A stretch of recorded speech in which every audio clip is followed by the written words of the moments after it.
স্বাগত জানাই সকলকে আবারও আমার একটি ছোট্ট মিনি ব্লগে। বাসি জামা কাপড় কেচে সকালবেলাতেই ঘর ঝাড় দিয়ে নিয়ে নিজে ফ্রেশ হয়ে নিলাম। অনেক দিন অডিও স্টোরি শোনা হয়নি, তাই দেখলাম ফ্রাইডে ক্লাসিক শুনি, সাথে কাজ করি। গল্প শোনাটা আমার রোজ দিনের নেশা। গল্প শুনছি আর এদিকে ঘর ক্লিন করার জন্য মপিং করছি। আজকে সকালবেলায় ওকে বলেছিলাম ডালপুরি খাওয়াবে, তাই ও সকালবেলায় ব্রেকফাস্টের জন্য ডালপুরি এনে দিয়েছিল। সেটা ওকে পাঠিয়ে দিয়ে আমি খেয়ে নিলাম। আর সকালবেলায় কিছু চুল দিয়ে একটা বাটি নিই, এই দেখুন সেই বাটিটা।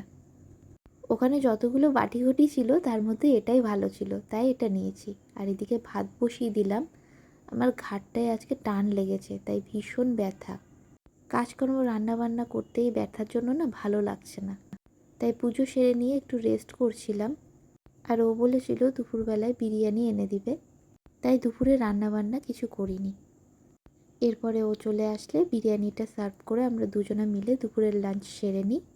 আর মা কিছু খাবার পাঠাবে বলেছিল, সেই খাবারগুলোকে রাতে খাবো বলে রেখে দিলাম। পাঠিয়েছিল থোড়ের ডালনা, থোড় ছেচকি, ভেন্ডি পোস্ত। খাওয়া দাওয়ার পরে চলে যাই ছাদে। আমাদের ঘরের জানলায় কিছু গাছ আছে, সেই গাছের জন্য ও কিছু টব কিনে নিয়ে এসেছিল। সেই গাছগুলোকেই টবে লাগাই একটা একটা করে। দেখতে ছোট গাছ মনে হলেও সেই দুপুরবেলা থেকে বিকেল হয়ে গেল এই কাজগুলো করতে গিয়ে। এবার একটা করে গাছ লাগানো হয়ে গেলে পরে সেই গাছগুলো এনে ঘরের জানলায় রেখে দিলাম। আবার ঘরের জানলায় যদি একটুও গাছ থাকে না, সেটা দেখতে ভীষণ সুন্দর লাগে।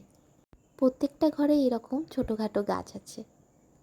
এই কাজগুলো করতে করতেই সন্ধে হয়ে গেল। সন্ধেবেলা একটু চা বসালাম, চা খেয়ে ও দোকান যাবে। তাই যখন চা খাচ্ছিলাম হঠাৎ দেখছি পেছন থেকে কেউ উঁকি মারছে। কে উঁকি মারতে পারে বলুন তো?